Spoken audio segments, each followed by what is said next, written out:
Paz seja convosco. Amém. Amém. Louvamos a Deus, porque Ele é bom e a sua misericórdia dura para sempre.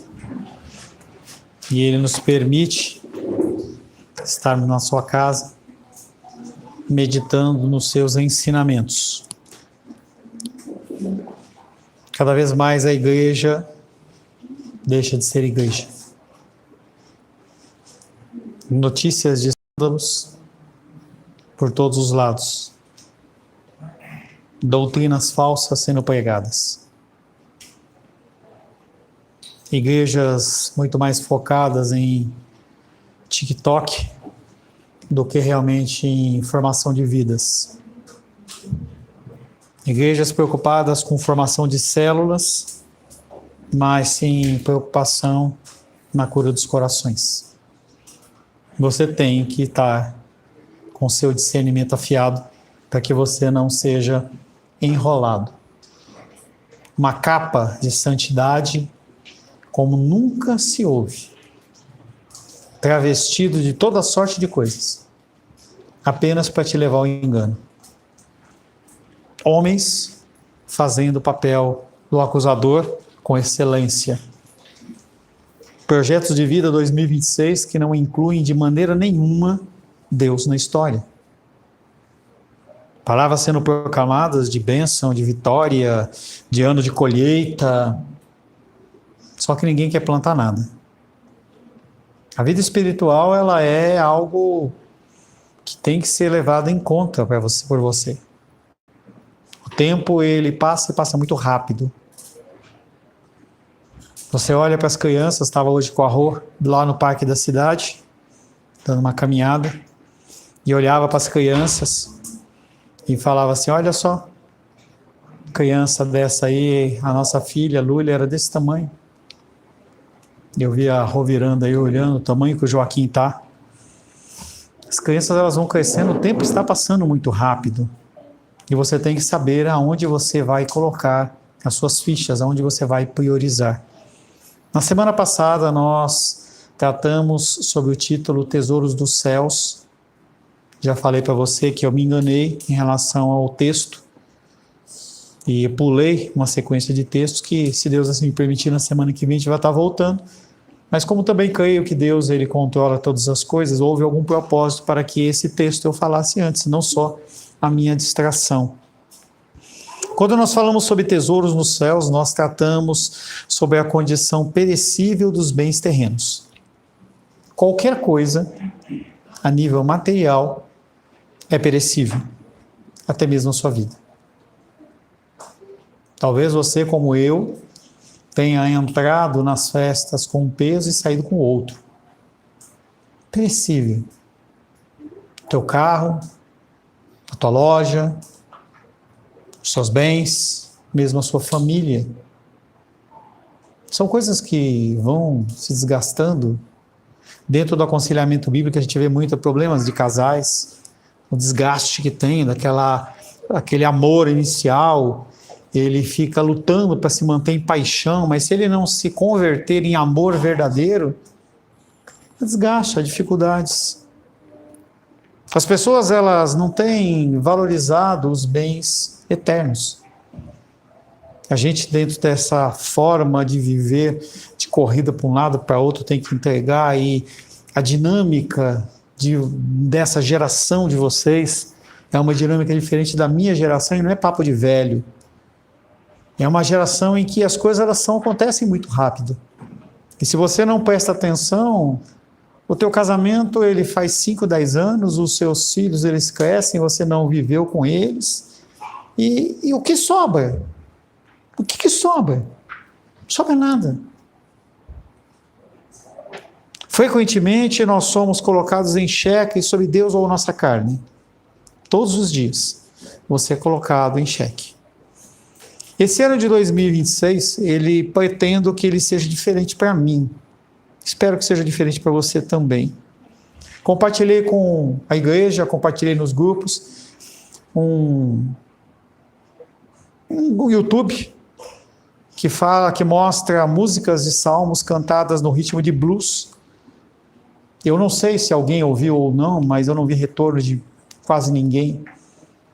Mostra a pessoa cantando o Salmo 91, o 23 e outros salmos, e tem todos os salmos lá. E aquilo me levou a meditar de uma maneira mais profunda, buscando de Deus algumas coisas e olhando para que realmente eu tenho que mudar alguma coisa na minha vida. Será que a nossa vida é apenas recursos financeiros? Será que é realmente a gente lutar, com todo respeito, que eu vejo os vídeos de vocês, com todo respeito, será que o nosso objetivo é apenas bater a meta da semana ou do mês? Estava vendo o Felipe lá falando sobre a bênção de Deus, sobre a vida lá deles, na Verano. Ele falando assim, olha, mesmo janeiro sendo um mês fraco, nós batemos a meta. Será que a nossa vida ela é exclusivamente para bater metas financeiras? Outra dificuldade em relação à proteção de bens materiais é que eles podem ser roubados. Às vezes eles não podem ser substituídos. E a grande problemática que eu vejo é que a gente gasta muita energia com pouca eficácia. Conta a história de um rapaz, é uma história conhecida, eu já até falei para vocês, em que ele estava deitado na rede, e aí o filho dele chegou e falou assim, pô pai, por que você está deitado na rede aí 10 horas da manhã, 11 horas da manhã? Ele falou assim, estou cansado, quero curtir a vida. Ele falou assim, não, mas planta laranja, aumenta o teu pomar, começa a prosperar, compra caminhões, faz um centro de distribuição. E a história se delongou por um tempo, até que ele pergunta, mas para que eu tenho que fazer isso? Para você poder descansar. E ele fala, mas não é isso que eu estou fazendo. E com essa ideia que eu estou te dando, não é para você parar, estacionar e não fazer nada. É simplesmente uma questão de você começar a dar valor àquilo que realmente tem valor. Relacionamento familiar, relacionamento com Deus, vida diante do Senhor, o teu ministério, o que Deus tem requisitado de você. Eu tenho questionado muito em relação ao que Deus quer que eu faça em 2026. Me alegro de ver vocês muito mais maduros do que a maioria das pessoas, em que eu vejo as pessoas num grau de infantilidade enorme. E isso é muito triste. A palavra de hoje, dando sequência ao que o Alice falou, ao que o Felipe falou, onde está o seu coração? O seu coração, ele está fixado no quê? 2026 para você é mais um ano? Você vai querer manter essa mesma dinâmica que você está mantendo? Quero convidar você a abrir o Evangelho de Mateus, capítulo 6.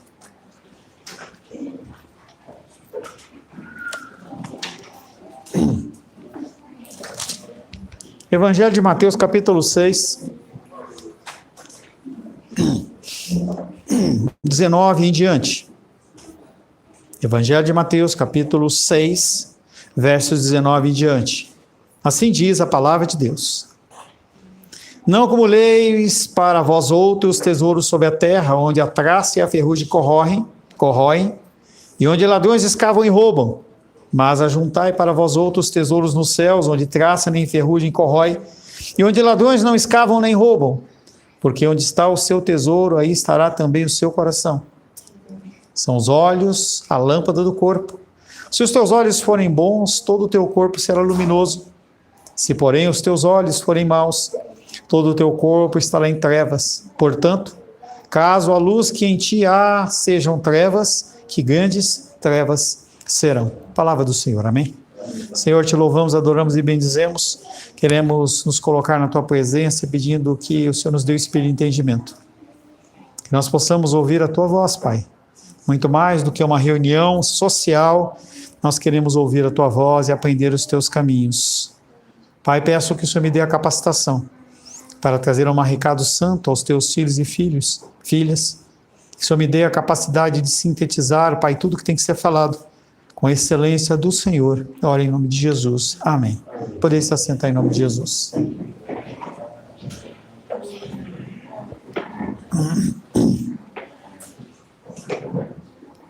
Nosso tesouro.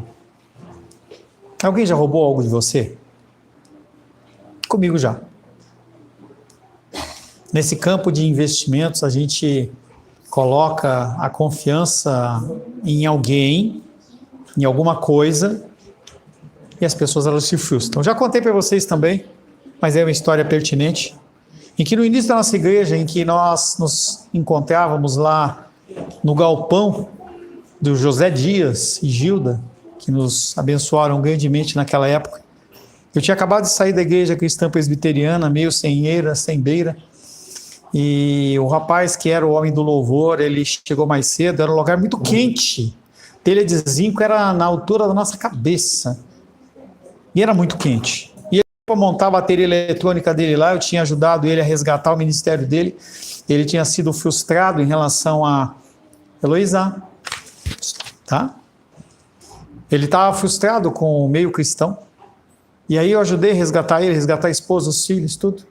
E ele olhou para mim, e ele era um profissional bem remunerado de um ministério qualquer aí. E aí ele falou para mim assim: Pastor Paulo, eu ganhava 1.000. Essa semana, sexta-feira, eu fui ver uma promoção e recebi meu salário agora é 10.000. E eu sei que Deus ele fez isso exatamente porque Ele quer que eu ajude você na provisão. Você tem me ajudado, só tem nos instruído, mas eu quero estender essa provisão e essa remuneração para você. E quando tiver que negociar o seu salário com a igreja, era um grupo pequeno como nós, ele falou assim: pode deixar que eu faço, e que não der o valor que eu acho que é justo, eu vou completar. Na semana que vem ele não veio, na outra semana não veio, e aí eu fui visitá-lo, e ele falou que ele havia sido chamado profeticamente para voltar para uma outra igreja. Roubo. A gente coloca a confiança em uma coisa, a gente coloca a confiança em pessoas e simplesmente a gente é roubado. O ladrão ele leva aquilo que outra pessoa conquistou com o esforço do seu trabalho. A pessoa lá olha para você, olha para tua esposa, olha para os seus bens e fala assim: eu não vou querer investir, eu quero pegar isso para mim, sem nenhum esforço. O movimento, blá, blá, blá, blá, ele gosta disso. Então ele olha o terreno que o Carlos comprou, em que ele se esforçou, e eu vou lá e falo assim: bom, essa terra não está produtiva, então eu vou lá e tomo o teu terreno, porque eu tenho direito a. Nós vivemos num tempo em que o certo é errado e o errado é certo. Em que você se identifica como e está tudo bem. Eu fico imaginando, se eu me identificar como dono da Verano, eu posso ir lá e pegar todas as coisas para mim, porque eu me identifico. Mas a realidade é essa. Esse é o mundo que nós vivemos. As pessoas elas não têm mais regra, não têm mais padrão. A palavra de Deus, que é a nossa regra e padrão, ou deveria ser, ela tem sido trocada por várias coisas. Vivemos em um mundo onde qualquer coisa que possuímos pode ser perdida ou roubada, mas Mateus aqui não está falando de bens materiais. Ele está falando de outros valores. Já na época de Jesus, era algo que era complicado, e ele trazia uma palavra diferente do que os valores da época estavam tratando. O termo tesouros aqui se refere ao que é bom, ao que é relevante, mas em relação ao reino dos céus. Mas ligado com o que você faz aqui na terra. Então, quando você traz o seu alimentinho e coloca ali, você está fazendo um bem na terra com fruto no céu. Pode ser que o Senhor te abençoe aqui na terra, pode ser que não, mas nos céus, com certeza você vai receber o seu prêmio. Fazer obras justas. Você tem sido justo nas suas ações? Sofrer por causa de Cristo. Você sofre por causa de Cristo? O que você faz com o seu tempo? Vou continuar batendo nessa tecla, vou bater nessa tecla. Por que você não participa da reunião de oração de quarta-feira? Não me diga que você está trabalhando o tempo inteiro. Não me diga que você está fazendo coisas importantes todas as quartas-feiras. Isso não é justificativo. Você, na verdade, não crê que a sua oração, ela tem o poder de influenciar alguém que está lá na igreja perseguida, sem ter o que comer, sem ter o que se alimentar, se cobrir. Você não acredita que a sua oração tem essa autoridade, mas ela tem. Sofrer. Eu abro mão de algo que é meu em prol do outro. Perdoar uns aos outros, corações duros. Você perdoar pessoas e liberar perdão é algo bendito diante do Senhor. Se você perdoa, nós já vimos na oração do Pai Nosso, se você perdoa, você é perdoado. O seu coração duro, ele só diz relação que você não tem Deus direito no seu coração, não está muito bem encaixado ali. Você canta aqui, eu sei que foi pago um alto preço, mas você realmente não tem nem noção. Ou você não quer prestar atenção em relação a isso. Porque ele pagou um alto preço para você e você não usa isso perdoando pessoas. Porque você acha que você foi magoado demais, você foi entristecido demais, que você tem que ter algo para você poder liberar perdão. Nós basicamente vivemos aqui na nossa igreja como uma família. E aí eu vejo muitas vezes os conflitos, é porque não foi no meu aniversário, é porque não foi no meu batismo, é porque não foi aqui, é porque você não falou aí para mim. Eu fico olhando e falo assim, que criancice é essa? Nós temos o direito a ficarmos chateados naquele momento, mas a gente fica estendendo isso. Eu vejo o conflito de vocês que eu falo, será que essas pessoas elas não têm mais que 1 ano de idade? Para continuar mantendo, eu vou deixar de falar com o Nicolas porque o Nicolas fez alguma coisa comigo? Quanto tempo? E isso é semear no reino dos céus. Outras obras de bondade também acumulam tesouros no céu, inclusive a disposição para compartilhar. Compartilhar o teu tempo, compartilhar dentro do evangelismo, que eu não vi mais, compartilhar com os teus dízimos e ofertas, compartilhar. Eu tenho algo que é meu, eu trabalhei, eu me esforcei, eu gastei o meu tempo e eu vou dividir com o outro. Eu vejo uma pessoa com necessidade, eu abençoo. Eu vejo uma pessoa precisando de uma palavra de conforto, eu pego e ligo. Conversava com a hoje e falei assim, imagina se amanhã a gente acordasse e isso aqui tivesse offline por 30 dias. Eu acho que pessoas se matariam. Como que eu posso ir na academia sem postar o tapago? O Pedro é o próximo aniversariante. Como é que eu não posso mandar mais uma figurinha para o Pedro? Se o celular não tem, eu teria que ir até o Pedro e falar, Pedro, feliz aniversário. Como que a gente lidaria com isso? Essa fase que nós passamos, e não é papo de velho não, em que você vai passar o cartão, você colocava o cartão na máquina, ele colocava um papel lá, sei lá, tem um nome lá, passava assim, tchoc, e aí ali aquela faturinha, e se isso acontecesse? A gente vê essa velocidade do tempo correndo, e a gente, quanto mais tem tempo, menos a gente tem tempo para aquilo que é importante. Porque para besteira, nós temos tempo. E para as coisas importantes, as coisas do reino, nós não temos tempo. O ponto é que as coisas que mais altamente são entesouradas por nós, ocupam o nosso coração. Se for o Felipe que falou do tempo, não sei se for o Alisson ou o Felipe, um dos dois falou. Sobre essa questão do tempo, como você está lidando com esse tempo, o que você tem feito com esse tempo? Essas 24 horas do dia, você tem se separado, você tem lido, você tem orado, você tem se relacionado com o Senhor, ou é sempre na correria, eu tenho que acordar cedo, eu tenho que fazer, eu tenho que acordar. Se você não parar e você não começar a determinar tempos para você parar, você não descansa. Moisés foi o primeiro a chegar, eu estava lá conversando com ele, ei Moisés, treinou demais, lutou muito, ele falou, pois é, eu fui lá para descansar e acabei treinando todo dia, ou seja, o propósito principal da viagem dele não foi cumprido, fez qualquer outra coisa menos aquilo que era o propósito.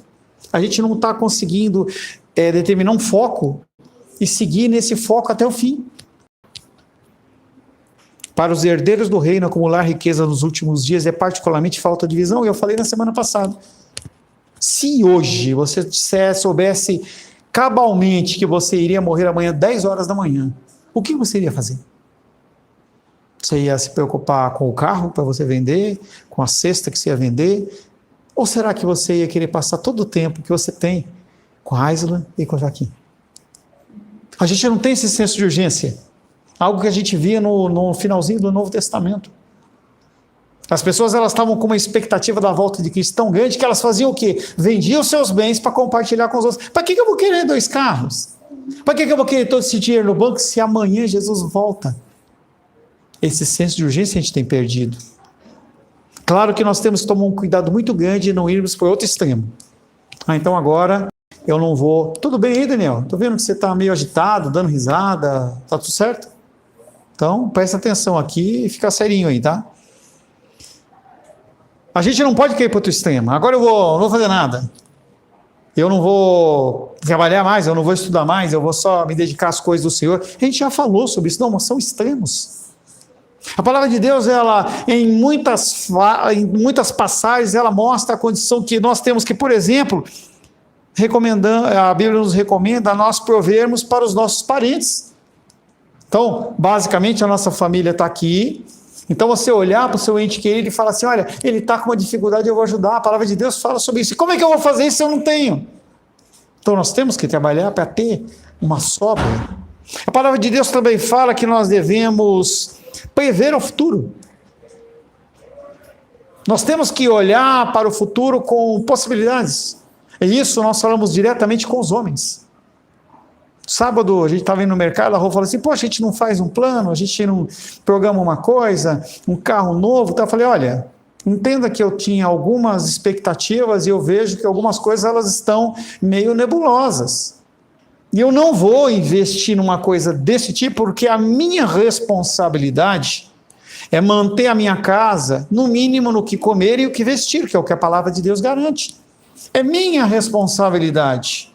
Não é responsabilidade da Rosângela. E eu tenho visto que, apesar da gente ter construído isso no passado, essa condição o homem como provedor, eu tenho visto muitas de vocês querendo tomar novamente aquele lugar anterior.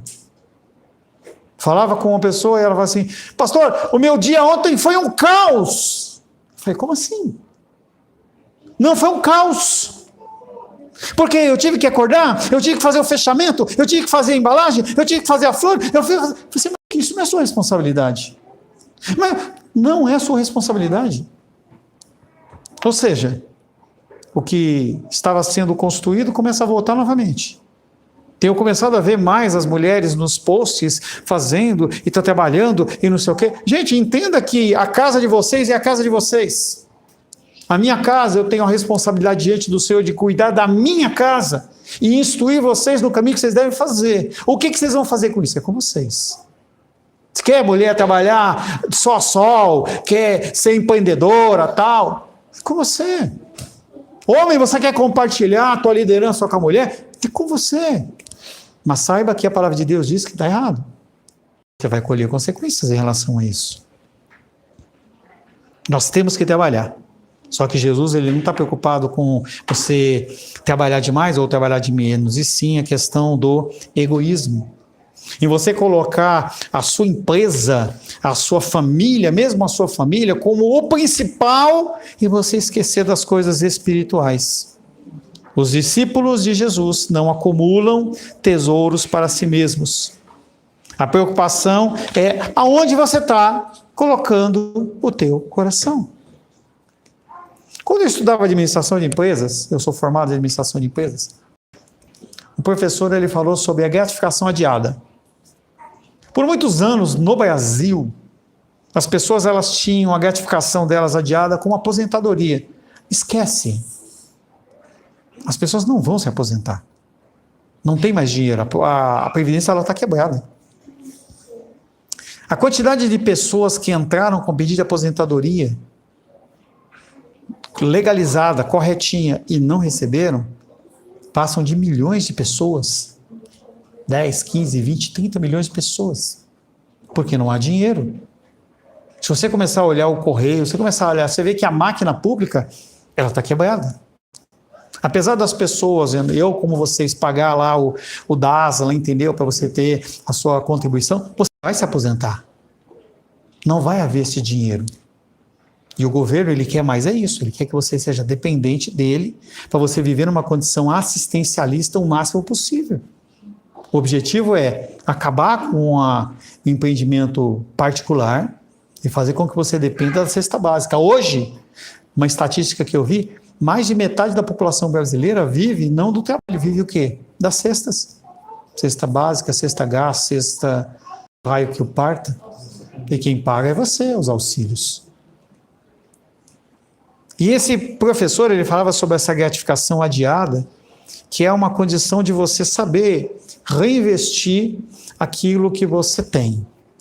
Saber administrar o seu tempo com sabedoria. Uma das estratégias é o juro composto, em que se você coloca R$1.000 e rendeu R$10, se você tira, você investe 1.000, vai dar mais 10. Se você todo mês você tirar os 10, ele vai sempre gerar 10, mas se você coloca 1.000, tira 10, não tira os 10, aí ele vai pegar os 1.010 e ele vai aumentar, e aí depois é 1.020, 1.040, é uma coisa muito doida. Juro composto é uma coisa muito louca. Deus está falando na palavra dele, no Evangelho de Mateus, exatamente sobre essa satisfação, essa gratificação adiada, em que você, quando investe o seu tempo, investe os seus recursos, você quer o melhor retorno possível. Só que você não faz isso em relação ao seu tempo natural e tempo espiritual. Nós vamos viver a eternidade, ou no céu, ou no inferno. Ou você investe num, para colher nele, ou você não vai investir. É aquilo que eu falo e tenho falado com frequência. Não adianta você querer ter um ano de abundância financeira em 2026 se você não plantou em 2025. Não tem isso. Relacionamento, saúde, relacionamento com o Senhor. Se você não investiu, você não vai colher. A grande maioria das metáforas, que são comparações que a gente vê na palavra, são comparações em que você trata a agricultura, em que você semeia para depois colher. Se você não tem uma semeadura no teu relacionamento com a tua esposa, com o teu marido, você não vai colher amor, não vai. Vai ser conflito, vai ser discussão, vai ser problema. Por quê? Você não plantou. O reino espiritual, ela é a mesma coisa. Alguns estudiosos, quando olham toda essa situação do Evangelho de Mateus capítulo 6, que nós estamos estudando, eles vêm falando sobre a condição das obras. E aí a gente fica naquela confusão. Pô, pera um pouquinho, a salvação é pelas obras ou pela fé? Sim, é pela fé. Mas a gratificação pós-morte, na glória do Senhor, será através das obras. Agostinho, ele chamava da coroação divina dos próprios dons ou das próprias ações. Cada boa ação sua que você faz aqui na terra está registrada nos céus. As ruins também estão registradas, mas elas são levadas para aqueles que são filhos no sangue do Cordeiro. E não vai ter imputação do pecado sobre você ali, naquela condição. Mas como que você vive na eternidade? É o que você faz na terra. Você separa tempo para orar pelas pessoas.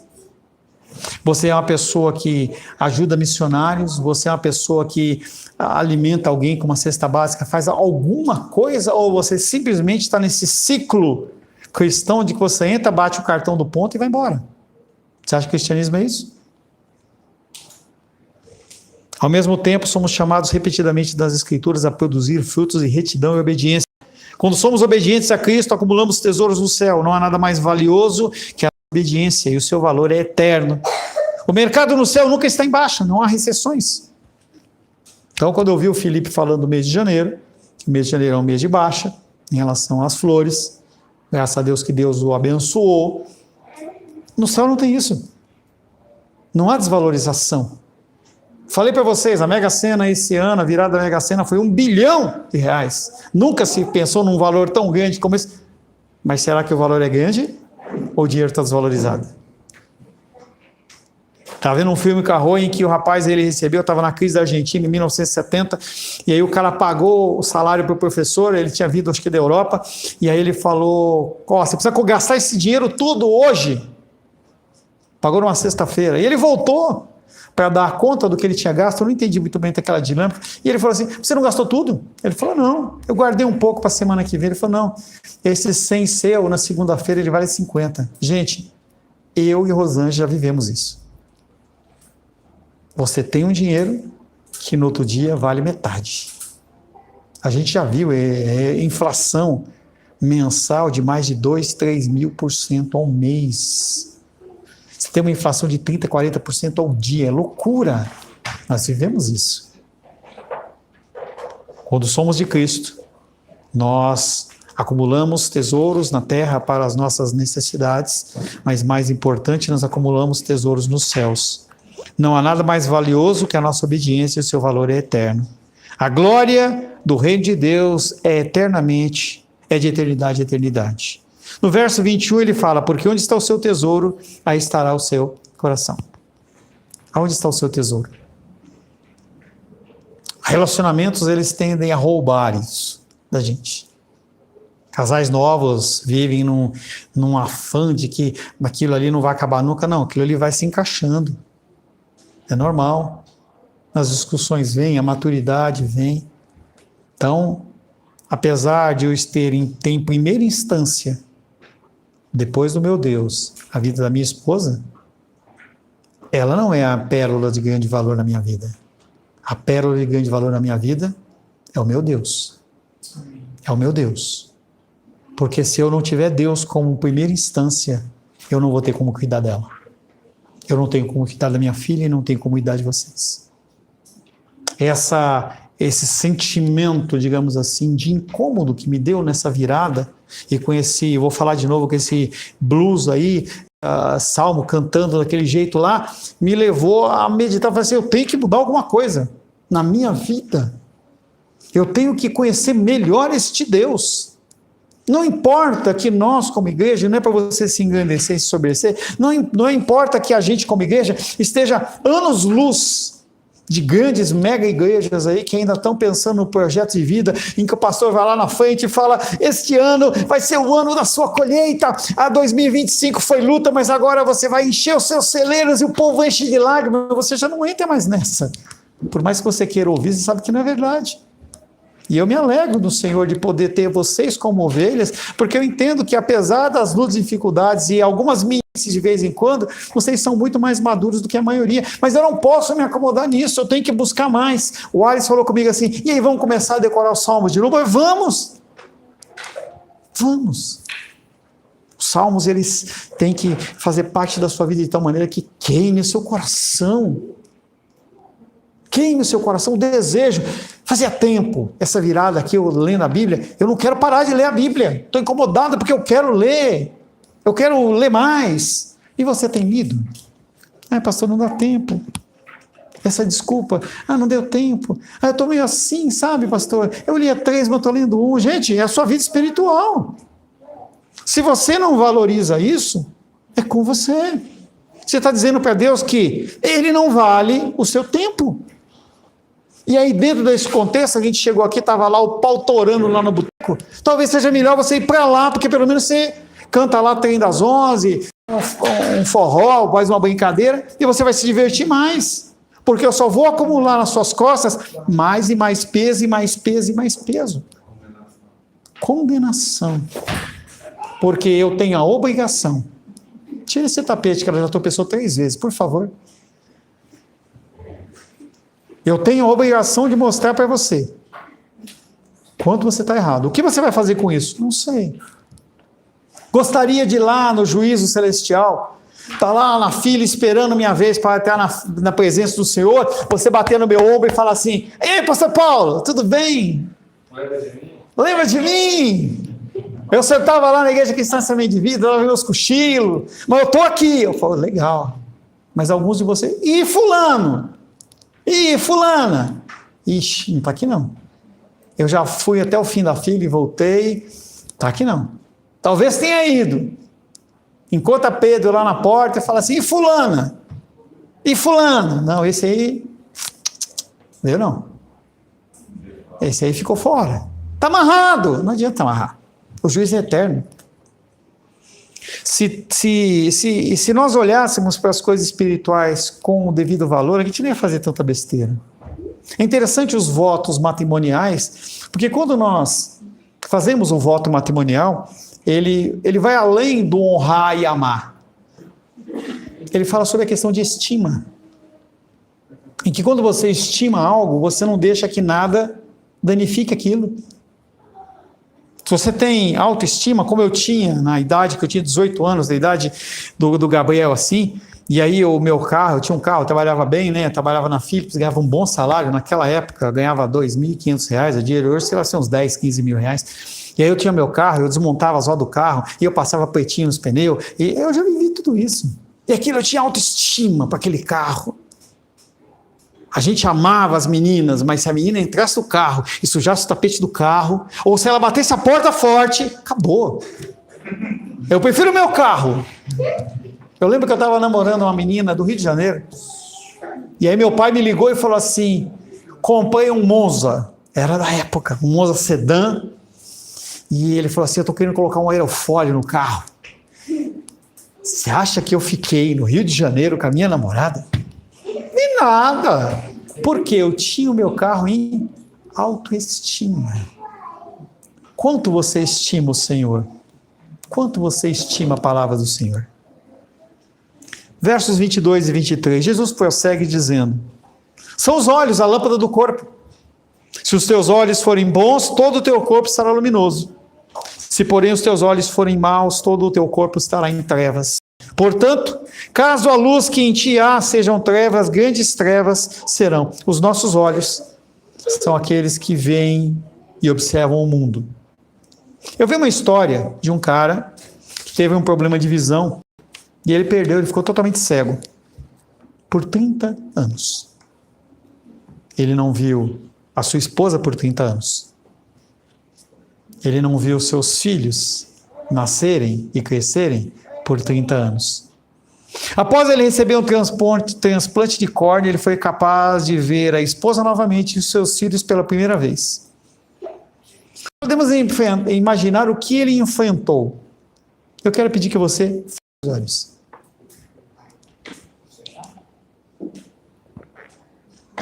Quando você fecha os seus olhos, você pode fechar os olhos, olha. Quando você fecha os seus olhos, você está abrindo mão de ver o que está na sua frente. Pode abrir. Com essa comparação que Jesus está falando sobre olhos, ele está mostrando que o que tem dentro da sua alma. Porque esses olhos, eles estão acostumados a contemplar coisas ruins, estão acostumados com coisas ruins. A sua alma, seu interior, ele é de trevas. Da mesma maneira que você fechou seus olhos e você deixou de ver as coisas de uma maneira muito clara, você até observa, você percebe a iluminação, mas você não consegue enxergar o que está na tua frente. A mesma coisa Jesus está falando. Se você já viu a Cristo, se você já conheceu o Senhor, você tem que viver em luz. Os teus olhos, eles têm que ser olhos que buscam coisas boas, que buscam coisas que sejam pautadas nas Escrituras, que façam crescer. No passado, essa pessoa que não tinha Cristo, ela não via nada de especial em Jesus no Evangelho. Creio que foi a mesma coisa na minha vida e também é na sua. Lembro que minha tia já orava por mim, eu lembro que a gente recebia visitas de missionários. Eu lembro que uma vez eu estava lá na praia de Ubatuba com os meus amigos, tinha também idade do Gabriel, e aí a gente estava lá enchendo a cara, bebendo, e aí o rapaz estava tocando um violão num canto assim, e a gente se achegou a ele, porque ele estava com violão, começamos a conversar com ele, e ele falou, a gente ofereceu bebida para ele, falamos alguns comentários, e ele falou assim, eu não participo disso não, porque eu sou crente. E eu olhei para aquilo, achei estranho, foi um primeiro choque de realidade, né? Espera um pouquinho, um rapaz da minha idade, jovem, e ele é crente. Ele está enxergando as coisas de uma vida diferente. Hoje a gente estava almoçando, a Rô contou para mim e para a Luísa também essa questão da conversão dela, quando ela foi chamada pela primeira vez para uma igreja, e aí os caras falando lá, ela falou assim, uau, a época de renascer em Cristo, bombando, começando o gospel no Brasil, foi uma época muito doida, foi uma época que eu comecei a conhecer Cristo. No passado, essa pessoa não via nada de especial em Jesus no Evangelho, mas se a luz de Cristo entrou nela, as trevas, elas somem. Eu não sei quem falou, eu sei que eu ouvi hoje, falando assim, trevas não afastam trevas, apenas a luz afasta trevas. Se você não buscar a presença do Senhor, você vai continuar em trevas. Ninguém pode servir a dois senhores, no verso 24 diz, porque ou há de aborrecer-se de um e amar ao outro, ou se devotará a um ou desprezará ao outro, não podeis servir a Deus e as riquezas. Como eu já disse, Jesus não está dizendo que os ricos não podem ser filhos de Deus. É tolice, tá? Abraão, ele era próspero. Jó, ele era muito próspero. Mesmo Jesus, ele não foi enterrado em qualquer tumba. Ele foi enterrado numa tumba de um cara muito rico, José de Arimateia. Então, o foco aí não é riqueza. Eu quero mais é que você seja muito próximo. Estava conversando com meu amigo, que é lá do Rio, lá de São Paulo, ele é contador, e ele mexe com muitas coisas de finanças, e ele falou, pastor Paulo, continue orando, porque eu estou para receber uma comissão que vai resolver meu passado, meu presente e meu futuro. E quando eu falei para a Rô, ela estava lá fazendo um negócio do celular, ela parou e falou assim, 50 milhões de reais de comissão. E eu fiquei espantado, eu falei assim, você está falando realmente 50 mil já seria muito? Ele vai receber uma comissão de 50 milhões de reais. E ele perguntava para mim, será que a minha vida é apenas isso? Será que a minha vida é apenas isso? O problema não é você ser rico ou não ser rico, ser próspero ou não ser próspero, e sim aonde está o seu coração. Todos nós precisamos de um alerta, pois é fácil nós sermos pegos buscando outras coisas que não vêm de Deus. Embora ainda estejamos no mundo, já tivemos um vislumbre do tesouro espiritual. Todo cristão tem algo que é importante de grande valor. O que é importante para você? Talvez para Esther seja os filhos. Tanto que ela tatuou no ombro lá, Manu e Daniel. Não sei se você vai colocar Lucas também. Mas será que mesmo eles são, você trocaria a sua alma por eles? Será que você trocaria a sua alma por eles? Seu carro, seu bem, a sua conta no Instagram com não sei quantos seguidores. Talvez você entregasse um bem por aquilo, mas você entregaria sua alma? Nós devemos buscar tesouros, mas nós devemos buscar tesouros nos céus. E novamente eu finalizo perguntando para você, aonde está o seu coração? Senhor, em nome de Jesus, louvamos, adoramos e bendizemos teu nome. Agradecemos pela tua graça, pelo teu amor e teu cuidado. Queremos pedir, Pai querido, que o Senhor nos abençoe, que o Senhor possa gerar em nós, Pai, mais e mais da tua graça e do teu entendimento. Eu vou ler uma oração antes de finalizar, que diz assim: perdoa-me, Senhor, pois não vivi para te servir. No meu agir, o teu amor também não refleti. Perdoa-me, Senhor, se em teu caminho não segui, se falhas cometi, se a sua doce voz não quis ouvir. Escuta minha oração, Senhor. Desejo aqui viver para o teu louvor. Ensina-me a te ouvir com amor, servir e aos teus santos passos aqui seguir. Perdoa-me, Senhor, se eu de ti me afastei, se em meu caminho escuro tua luz não procurei. Perdoa-me, Senhor, se na aflição não te busquei, se eu não te sondei, se teu querer para mim não procurei. Escuta minha oração, Senhor. Desejo aqui viver para teu louvor. Ensina-me a voltar e junto a ti estar, em tua graça sempre confiar. Perdoa-me, Senhor, se frutos eu não produzi, se indiferente a tudo a missão eu não cumpri. Perdoa-me, Senhor, se os campos brancos eu não vi, se só para mim eu vivi, se meus atos não desenvolvi. Escuta a minha oração, Senhor. Desejo aqui viver para o teu louvor. Ensina-me a agir e meu dever cumprir, e frutos dignos dedicar a ti. Palavra do Senhor, graças ao nosso bom, querido e amado Deus.